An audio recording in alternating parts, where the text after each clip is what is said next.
বিশ্বের তাপমাত্রার রেকর্ডের ইতিহাসে এবার সবচেয়ে উষ্ণতম এপ্রিল দেখল বিশ্ব। একই সঙ্গে তাপমাত্রার রেকর্ড তালিকায় 2014 সালের প্রতিটি মাস আগের বছরগুলোর একই মাসের তুলনায় গ্রহের সবচেয়ে উষ্ণতম হিসেবে রেকর্ড করেছে। ইউরোপীয় ইউনিয়নের জলবায়ু বিষয়ক সংস্থা কোপার্নিকাস ক্লাইমেট চেঞ্জ সার্ভিস বুধবার জানিয়েছে, তাদের রেকর্ড অনুযায়ী 2024 সালের এপ্রিল মাসটি আগের সব এপ্রিল মাসের রেকর্ড ভেঙে দিয়েছে। আবহাওয়ার বিশেষ অবস্থা এল নিনো দুর্বল হয়ে পড়ার পরও এপ্রিলে এমন অস্বাভাবিক গরম অনুভব করেছেন বিশ্বের বেশিরভাগ মানুষ। সংস্থাটি জানিয়েছে, মনুষ্যসৃষ্ট কারণে বিশ্বের জলবায়ু এতটা উষ্ণ হয়ে পড়েছে।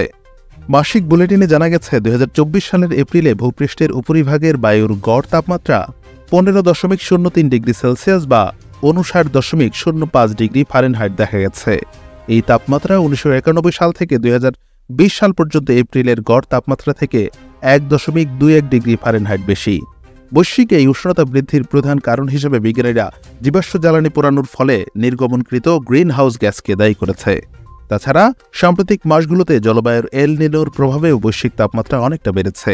জলবায়ুর এই ঘটনা পূর্ব প্রশান্ত মহাসাগরে ভূপৃষ্ঠের পানিকে অস্বাভাবিকভাবে উষ্ণ করে তুলেছে। গত 12 মাসের গড় তাপমাত্রাও শিল্প পূর্ব সময়ের চেয়ে 1.6 ডিগ্রি সেলসিয়াস বেশি ছিল। যদিও 2015 সালের প্যারিস সম্মেলনে সিদ্ধান্ত নেওয়া হয়েছিল এই তাপমাত্রা যেন কোনোভাবেই 1.5 ডিগ্রির বেশি না বাড়ে, সেজন্য প্রয়োজনীয় ব্যবস্থা নেওয়া হবে।